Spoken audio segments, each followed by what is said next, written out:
Hello, everyone. Welcome back to the J22 Report. I'm your host, Johnnie Market. Smash that like button, subscribe if you haven't, and just remember the disclaimers. Nothing should be construed as financial investment advice. These are just my opinions, thoughts on the markets. Read more below.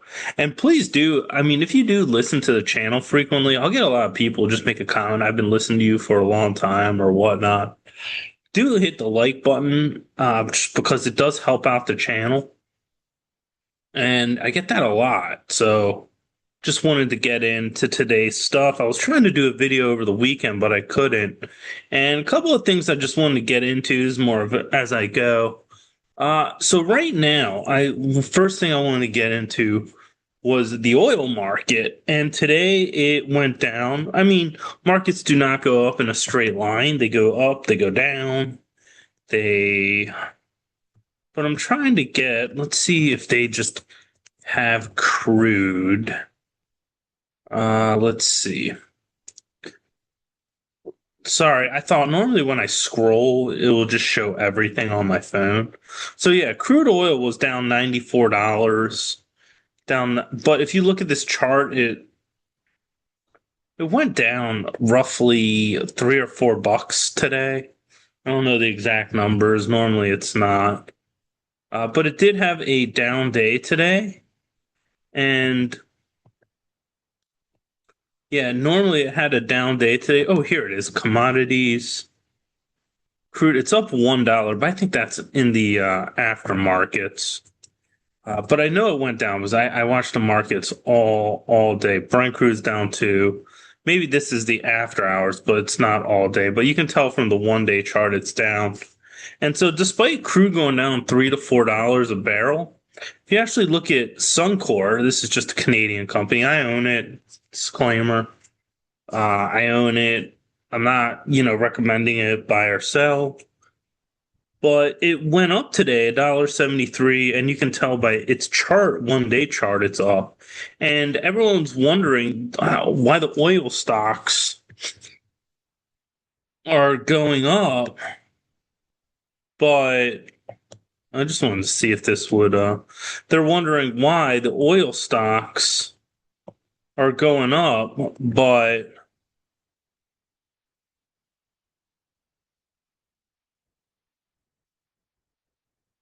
no. Oh. Yeah, they're wondering why the oil stocks are going up, but wow, this Zoom thing has really changed. Like basically overnight. I don't even remember getting an update. But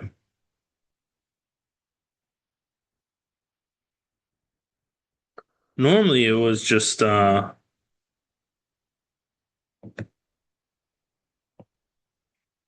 but anyway, I'm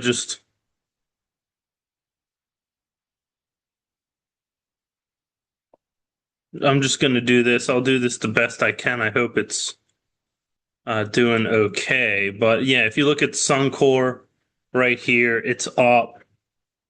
And I think I think the main reason is when oil spiked from like 68 to $94, the stocks did not go up in a similar manner. The stocks did not go up 20 or 30% overnight. They went up 3 or 4%. So they didn't really price in a $90 barrel of oil, for their revenue. And I think as each passing day goes by, that reality, I think the markets are going to start coming to terms with it. And if you actually look at this, let's just go to Google Finance. If you look at the stock market, just do Dow Jones. Now that's up on a daily basis, but on a 5 day basis, that's down 1%. Monthly, it's down 5.2. 6%, it's up 2.6. But on a year to date, that's down. And a yearly basis, that's 12%. But as you can tell, the markets,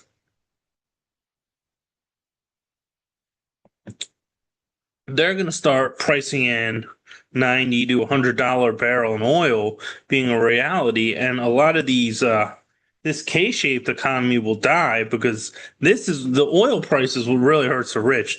I don't think they do this on purpose, but I think subconsciously they don't think of oil gas prices as much in their budget. So, and I think that we'll see. Look at year to date, the S&P is down 146 points as I'm 6:50 Eastern Standard. So, you look at this.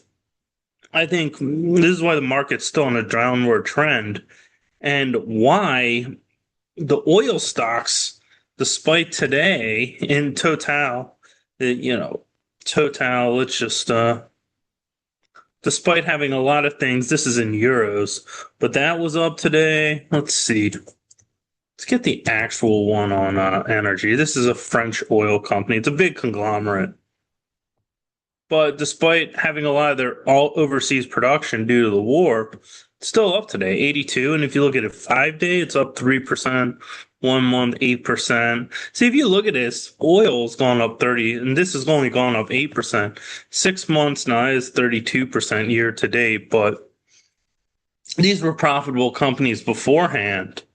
And as you can tell, the oil stocks, even the ones with international exposure, are going up because even though they lose some money because they're losing, production in the Middle East or contract services, on the other hand, the oil price is going up so much, they're still gaining money. So you see where it's Suncor, something more North American that's not really exposed to this, or and their exports will go to either Asia or Europe. It won't be going to the Middle East or somewhere. So if you look at some of these companies, the reality of higher prices for longer are not being priced in yet, and each passing day, I think they're getting priced in. And so that's why the oil stocks, despite this correction in oil from around 120 or 100, 110, I don't know the exact number off the top of my head. This is why I think the oil stocks are still going up, because I think they haven't fully priced in this $90 for an extended period of time. So you all probably heard of this: investors racing to pull money out of private credits. Basically, a bank run's being done on private credit. And there you go. I mean, they made a lot of bad bets, and they're going to come back to haunt them. They thought they were geniuses, especially gobbling up all the housing stock. And they thought they could turn basically the U.S. population and the renters. But if they don't make money and they don't have the wages to pay those rents and pay them comfortably, they're not going to do it. So anyway, private credit, BlackRock, you're going down. That's just reality. Down you go. Down quicker than receiving a Mike Tyson uppercut. So, but yeah, that's another thing, and we'll go over some other markets. I went over the oil market. This is actually a fair thing, and then this is something about the social contract of the U.S. that's blowing up. And this is just, if you look at whether it's Austrian school or like normie economics, they talk about how profits, if companies make profits, they reinvest those profits and they hire more people. So it's good. Everyone eventually benefits. But the reality is, if you look at corporate profits, now I actually don't really think these companies are all that profitable, as they say, but let's just say this is the narrative and this is the norm. But if you look at it, oh my gosh, don't tell me. Let me unshare and then share. As you can tell, I always have computer problems. But yeah, if you look at it, now I can go actually several companies, and basically what they're saying, Meta, Amazon, about their spate of layoffs, saying, uh, they're anticipating tariff refunds and contributions.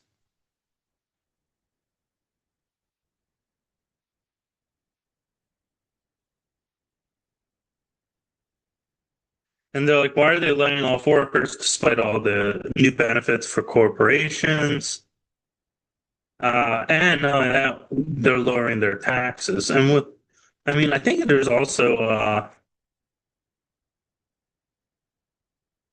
and I was going to say, this is a fair question to ask if they're going to get all these benefits from the big, beautiful bill. Not only that, these companies, if you're a capitalist, you should be doing the same thing, growing these companies with like Meta, Amazon. They get billions, and I mean billions in government contracts. And if you don't believe me, this this guy, he's the richest man in the world. I mean, common man. I bet you there's, Putin and Tsars of India or whatever probably have more money than he does. But this guy right here, Elon Musk, he's the richest guy in the world, and he made all his money off government contracting, sucking the teat of the government taxpayer. So, take a good look at this man. Uh, take a good look because your money is what made him rich. So, anyway, but yeah, so if you don't believe me, look at this guy. This is all government contracts. Tesla wasn't even profitable for a long time. So, I think it is a fair question to grill them and whatnot. And I mean, if they are laying off people, I think cut their contracts. I mean, I think that's a fair thing to do. I mean, a lot of them I'd like to cut anyway, just because. But anyway, but yeah, a huge amount of money is made in government contracting. So, uh, grilling these CEOs and ordering them around, it's not anti-free market. They're accepting these government contracts. They should have to abide by their rules. So anyway, let's get rid of that. And this is the other thing is I keep harping on this trend. World's happiest city wants you and your burnout friend. So, and I said this is a big trend coming where Americans are going to start leaving America in mass.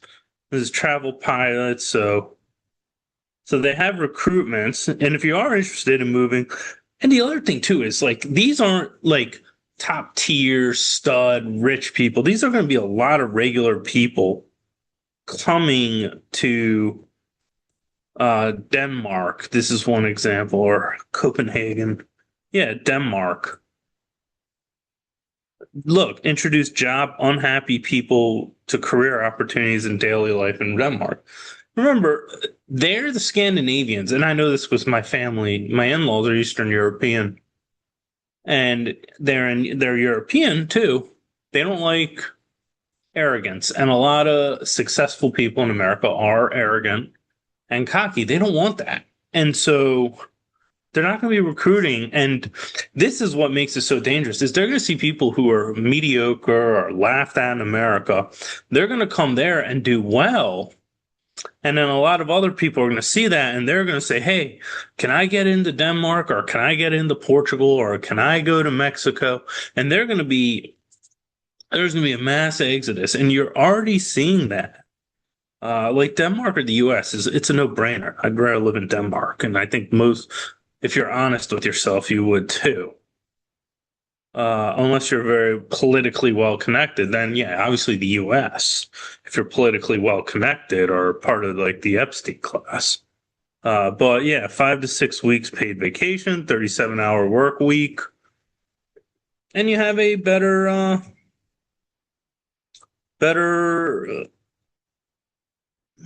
lifestyle. So yeah, you see a lot of people, and so they're not just going to be. A lot of countries are going to start welcoming this. America is the focus. So,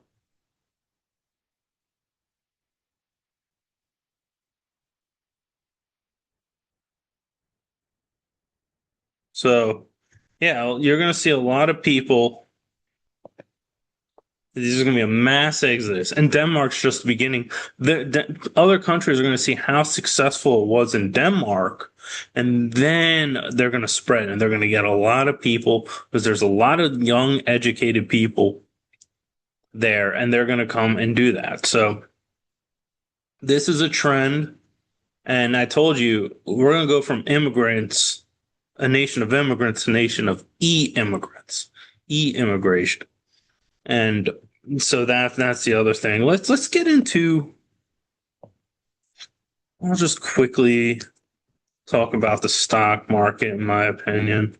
If you look at the stock market, I'll share my screen again. Look at the stock market, 6699. I think this, but on a 5 day, it's down. Look at that. High, lower high, lower high, lower high. Similar, but it's on its way down. So look at gold. I think this is in a downward correction right now. I think inflation numbers and other things might give it a bid now, but I still think there's one more sort of rise in the GDX or GDXJ. But if you look at it, silver, the $80 levels hold 5,000. I think it could go down to 4,400, 4,600. I do think there'll be one more upswing, but I don't know. It'll either double top or come back, break it one more time. But yeah, when silver went to 100, I took profits. I told you all took profits, lock in. So it shouldn't be all that worried. Nothing's changed. I think $60 or less I'm going to start getting back into this market where it's, royalty and streaming or mining or whatnot. I still have positions because I think once this sort of top forms, if it hasn't already, and then it gets back down to there, I think another multi-year bull market's going to start occurring, and you're going to see gold at 20, 25K, see silver go up to 1,000. But I think there will be could be a year or it could be a couple of years, but I think a bear market, and I think silver will go down to 40 and gold will go down somewhere between somewhere below 3,000, somewhere around 2,000. The thing about gold is if you look at a chart, let's see, we'll just have to do all. And this is why I don't think it will go below 2,000, is that if you look at 2011,